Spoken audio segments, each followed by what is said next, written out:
똑같은 노래를 이제 세 번 저랑 듣게 되세요. 세 번 듣게 되는데 이제 제가 그 강의를 할 때도 그냥 노래를 들을 때 하고 그 노래에 담긴 이야기를 듣고 들으면 가사 하나, 그 곡조 하나가 좀 다르게 들리는 이제 그런 경험을 하시게 될 텐데요.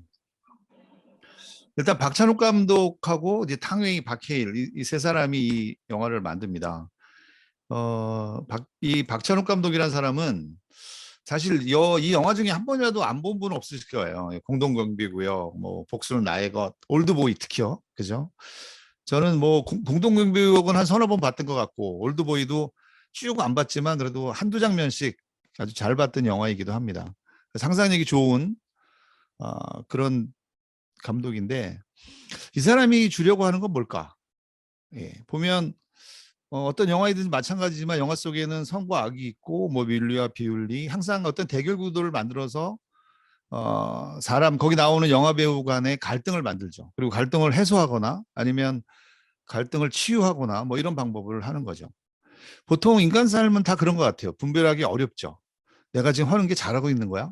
이건 과연 윤리적이야? 비윤리적이야? 난 죄를 짓는 건 아닌가? 이런 얘기들을 영화 속에서 잘 그려내는 감독이 저는 박찬욱 감독이라고 생각합니다. 자, 헤어질 결심은 전체적인 내용은 간단해요. 이제 그 남자 하나가 산에서 떨어져서 죽습니다. 그리고 경찰이 이제 수사를 하기 시작하는데 그 죽은 사람의 아내가 여기 이제 탕웨이인 거죠. 중국인이에요. 근데 이제 그 사람을 그 수사하는 과정에 생기는 이야기입니다. 잘 알다시피 2020년 올해 감독상을 탔습니다. 칸 영화제의 감독상을 탔고 그런데 이 영화를 만들었던 이 박찬욱 감독이 이 영화를 만들었던 모티브를 얘기하면서 본인은 이 영화를 만들면서 이제 두 가지의 착안을 했다. 첫째는 뭐냐면 그 스웨덴 추리소설의 주인공인 마르틴 베크라고 하는 경찰이 나오는데 왜 경찰은 항상 약간 좀 터프하고 그리고 폭력적이고 비리에 연루되어 있고 다 그런 게 우리 경찰의 어떤 위상이잖아요. 요즘에 뭐 경찰청 뭐 그 사건 때문에 또 우리나라도 좀 들썩들썩하는데 그런데 그러지 말고 좀 조용하고 깨끗하고 예의 바른 형사를 그리고 싶다. 그런데 그 형사가 나오는 곳은 좀 안개가 낀 고장이면 좋겠다라고 얘기했어요. 근데 그 안개가 낀다고 하는 얘기를 왜 하게 되었냐면 이 영화를 자기가 기획하면서 정훈이가 불렀던 안개라고 하는 노래 속에서 이런 곳이면 좋겠다라고 생각이 되는 거죠. 그러니까 이 헤어질 결심을 쓴 정석영 작가라는 사람하고 이 영화를 만들면서 시나리오를 쓰면서 나는 이 두 가지가 들어갔으면 좋겠어라고 이야기하고 이 얘기가 됐다는 거예요. 자, 그렇다면은 이 정훈이의 안개라고 하는 노래가 왜 이분한테 이런 걸 만들었을까요? 정훈이 씨는 지금 여기 나오는 얼굴이 20살 때 얼굴이에요. 20살 때. 17살에 고등학교 당시에 67년에 이 앨범을 만들었고 70년에 제1회 도쿄가요제 가서 이 노래로 제1회 도쿄 소리 국제가요제에 들리시죠? 참가한 가수 정훈이 양이 네, 20살 어찌 보면 정말 어린 그 여성이 이 국제가요제 이런 데 가서 저렇게 담담하게 노래를 부를 수 있으니까 보통 사람은 아니죠. 자, 그렇다면 이 안개는 어떻게 만들어졌을까? 그 헤어질 결심을 만들었던 박찬욱 감독은 이 노래를 모티브로 해서 만들었는데 그럼 안개는 또 어떻게 만들었을까? 그래서 그걸 찾아갔더니 박현이라고 하는 제 그 사람이 이 김승옥의 무진기행이라는 소설 속에서 이 안개라는 노래의 모티브를 찾았다고 해요. 다 읽어보셨죠? 김승옥의 무진기행. 예, 저도 그 뭐 과가 과니만큼 그리고 이 무진기행이라는 이 소설에 대해서 그때 제가 그 소설론인가 뭐 그런 걸 하면서 처음에는 그냥 별로 재미없게 그냥 읽었지만 이제 그 공부를 하면서 이 무진기행을 썼던 김승옥 그 작가의 나이가 20대 초반이었어요. 23인가 24세에 이 소설을 썼는데 이것도 뭐 내용은 간단합니다. 그러니까 이 주인공이 제약회사의 영업사원으로 근무하다가 그 영업사원의 딸과 결혼을 해요. 영업사원 회사의 사장의 딸과 결혼을 해요. 그래서 그냥 졸지에 신분 상승이 딱 됩니다. 전무가 되는 거예요.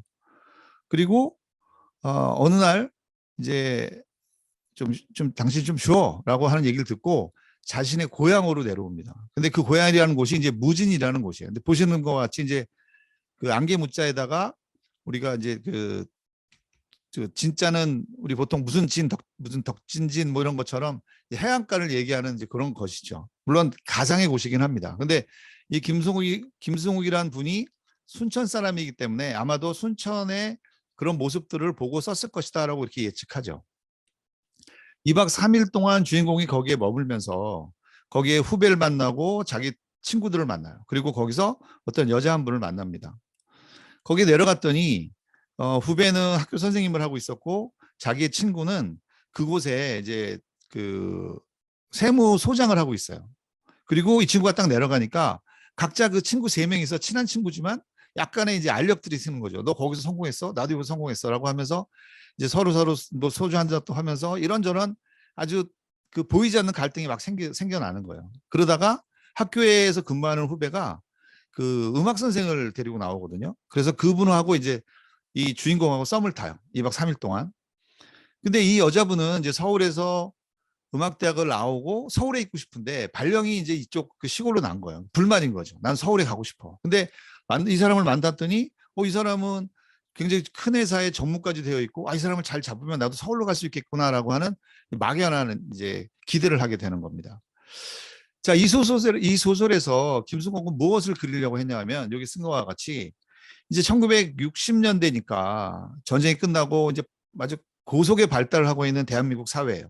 그러니까 막 출세주의 그리고 산업화 이런 거에 돼 있죠. 또 지식인들은 자기가 배웠다는 것에 대해서 뭔가 하려고 하는데 적당하지 않은 거죠. 마치 공부를 했지만 내가 시골에 내려와서 일하고 있는 음악 선생님처럼요. 그리고 누구의 끈을 잡고 줄만 잘 서면 출세할 수 있는 그런 세상인 거예요. 본인도 만약 이 여자가 훨씬 마음에 드는 여자예요. 그리고 자기가 그 그러니까 제약회사 자기 지금 부인에 결혼하기 전에 먼저 사귀던 여자가 있었는데 그 여자를 버리고 자기가 출세를 위해서 그 여자한테 갔던 거거든요. 그러니까 여러 가지 복합적인 본인의 그 고민들, 그러니까 1960년대 배운 사람들의 고민을 이 안에 놓고요. 특히 그 전까지 우리가 알고 있었던 그 시대의 소설들은 주로 사람들의 행동이라든지 뭐 그런 것에 집중되어 있다면 이 김승옥은 무진이라고 하는 안개라고 하는 거에 공간을 만들어 놓고 소설을 쓰기 시작했던 거죠. 그래서 보통 우리가 제임스 조이스의 뭐 그 소설 중에 의식의 흐름이라고 이야기하거든요. 보통들은 다 자기의 의식 안에서 소설을 쓰는데 이 의식의 흐름 안으로 딱 들어가면 이제 좀 뭐 깊숙이 들어가면 프로이드의 뭐 심리학까지 들어가게 되는데 우리가 무슨 이야기를 할 때 밑도 끝도 없이 막 얘기가 드는 게 있어요. 그러니까 제임스 조이스의 소설을 읽으면 도대체 무슨 얘기를 하는 거야. 근데 쓰는 사람만 아는 거죠. 그냥 자기 무의식의 세계에서 내가 뭐가 생각이 나면 거기서 연결됐던 어떤 경험이나 아니면 상상에서 만들어내는 것처럼. 그러니까 김성구의 무진기행은 그런 안개라고 하는 약간 잘 보이지 않는 세상에서 그렇지만 뭐 충분히 인지하고 공부까지 많이 한 사람들이 내가 이게 아닌데라고 하는 생각, 그렇지만 또 출세를 놓치지 않은 생각, 이런 게 복합적으로 만들어진 이 무진기행을 보면서 이 이봉조라고 하는 작곡가와 박현이라고 하는 작사가가 노래를 만들어낸 겁니다. 그리고 이 무진기행은 67년에 김수영 감독이 영화로 만들었고 또 74년에 영화로 또 만들어졌습니다. 86년에도 무진 흐린 뒤 안개라는 영화로 만들 정도로 그 구조가 아주 탄탄한 그런 소설이었던 거죠. 자, 그렇다면 이제 나와 있는 이제 두 번째 들을 노래는 제가 지금 얘기했던 무진기행에 나오는 뭐 남자 주인공이 되든 아니면 여자 주인공이 되든 왜 이런 노래를 들었을까? 한번 가사에 집중하면서 한번 들어보시죠.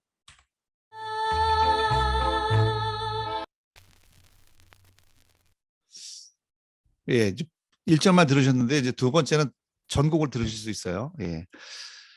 자, 그 무진기행에서 나온 안개 그리고 안개에서 나온 헤어질 결심의 영화 얘기를 조금 더 할게요.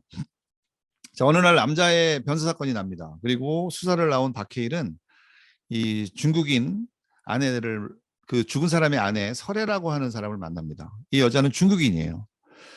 근데 처음 만나가지고 자기가 중국 사람이기 때문에 한국말을 잘 못해요라고 하면서 했던 말이 산에 가서 안 오면 걱정했어요. 마침내 죽을까 봐. 약간 모호한 얘기를 하죠.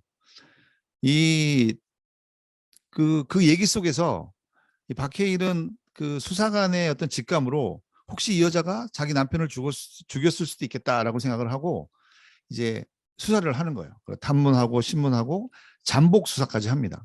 그러면서 그 설애라고 하는 중국 여자에 관련된 여러 가지 이제 사실들을 알게 되는 거예요.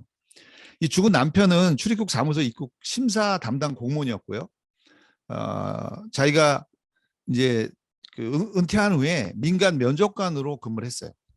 그런데 이 사람이 10살 정도 차이 나는 이 자기 아내를 폭력적으로 막 대했고 특히 아내의 몸에 본인의 이니셜을 새길 정도로 굉장히 소유욕이 강했던 그런 남자입니다. 자, 거기에 비해서 설애는 처음에는 이 설애라고 하는 이 여자를 범인으로 생각했지만 가만히 봤더니 하는 일도 간병인이고 그리고 고양이 밥을 뭐 준다든지 아니면 혼자 드라마를 보면서 훌쩍훌쩍 온다든지 굉장히 여린 사람이었어요. 그런데 조사해 봤더니 중국에 있을 때는 자기 어머니를 죽인 또 살인자였다는 거죠. 그래서 이 박해일은 계속 고민을 했지만 궁극적으로 이 사람이 죽이지 않았다고 결론을 냅니다. 형사는 되게 투철한 직업의식이 있었고 아까 이 영화를 만들 때 감독이 갖고 있었던 젠틀하고 아주 스윗한 태도를 보이는 그런 사람이에요. 이제 둘이 계속 수사를 하면서 친해지고 나서 형사가 물어보죠. 저를 어떻게 생각합니까? 그러니까 이 설애는 그래요. 당신이 나를 지켜주는 사람이에요. 왜 한 번도 한국에 살면서 자기 남편에게 린치를 당하고 어렵게 살았는데 자기를 이렇게 따뜻하게 보여주는 사람은 없었던 거예요. 그래서 이제 이 사건은 자살 사건으로 이렇게 끝을 맺습니다. 그리고 장면이 하나 바뀌죠. 우연하게 이 여자가 그 간호하던 할머니를 만나게 돼요. 이 형사가. 그리고 그 할머니가 쓰고 있는 핸드폰하고 이 여자 주인공이 쓰는 핸드폰이 같다는 걸 알게 되고 거기서 그 할머니가 갖고 있는 그 핸드폰의 계단 오르기 앱에서 이 할머니가 137층으로 올라가는 그 기록이 하나 있는 거예요. 근데 그 날이 무슨 날이었냐면 그 남편이 죽은 날이었던 거죠. 그러니까 사건은 간단해요. 이 여자가 이 남편을 죽이려고 했는데 이 남편이 뭐 하는 사람이냐면 높은 산에 올라가서 산의 그림을 보여주면서 유튜브 방송하는 유튜브였어요. 근데 이제 자기가 참다 못해서 그 남편을 죽이겠다고 마음을 먹고 이 할머니 폰을 갖고 올라가서 이제 그날 전화를 하면서 지금 나왔습니까? 그러니까 할머니 폰으로 자기가 예 지금 제가 나왔습니다라고 알리바이가 확실하게 만들어졌던 거죠. 하지만 이 할머니 폰을 본 형사는 자기가 수사를 잘못했구나. 범인은 이 여자라고 하는 거를 알게 됩니다. 고민하게 되는 거예요. 그리고 이제 형사는 막 갈등하죠. 그런데 끝내는 이 여자를 뭐 체포하거나 그러진 않아요. 하지만 본인이 믿고 이 여자에게 보냈던 마음에 대해서 이제 이 여자에게 한마디 하는 거예요. 내가 마음이 붕괴되었다. 그리고 너가 갖고 있는 폰을 바다에 던져라 하면서 설애와 이별하게 됩니다. 그리고 그 설애는 붕괴라는 말을 몰랐어요. 그런데 사전에 찾아봤더니 붕괴라는 말은 무너지고 깨어졌다라는 말이죠. 그래서 그 얘기를 듣는 순간 이 여자 주인공도 울면서 이 영화는 끝납니다. 자, 이 노래를 그냥 정훈이 씨가 부른 노래를 넣을까 했지만 어느 날 박찬욱 감독은 그 트윈 폴리어가 불렀던 안개를 또 듣게 돼요. 그러면서 지금 이 영화는 이 정훈이의 노래보다는 송창식의 목소리가 더 좋겠다라고 생각을 했는데 송창식의 노래를 부르지 않겠다고 했어요. 그래서 정훈이 씨가 다시 그 송창식 씨를 이해시켜가지고 둘이 같이 이 노래를 부릅니다. 한번 들어보시죠. 이 노래는 끝까지 한번 들어볼게요.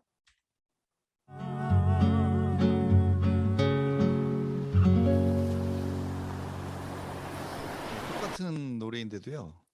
그 반주가 어떻게 되느냐, 또 부는 사람이 어떻게 해석하냐에 따라서 전혀 다른 느낌의 노래로 이렇게 들리는 것 같아요. 저는 이 세 작품이잖아요. 소설하고, 그러니까 어떤 작가가 성공을 하기 위해서는 본인의 마음을 보이는 거예요. 근데 그 마음이 가면 쓴 마음이 아니라 진심이 보여야 되겠죠. 그래서 김승옥은 1960년대를 생각하면서 무진이라는 공간을 만들어 놓고 좋은 문장으로 자기 이야기를 했죠. 그리고 그 얘기를 갖고 정훈이라고 하는 가수를 통해서 박현이라는 작사가와 이봉조라는 작곡가는 안개라는 노래로 자신의 이야기를 했습니다. 그리고 이 두 가지를 섭렵한 박찬욱은 아쉬운 거는 한 80년대 누군가가 또 이 안개라는 걸 갖고 썼으면 좋겠다는 아쉬움이 있긴 하지만 박찬욱은 헤어질 결심으로 자신의 그 이야기를 배경과 영화 배우를 통해서 표현했죠. 그 시나리오라는 뭘까라는 생각을 했어요. 우리가 소설을 쓰건 노래를 만들건 영화를 만들건 시나리오가 있어야 되겠죠. 저는 시나리오가 사업 계획이라고 생각합니다.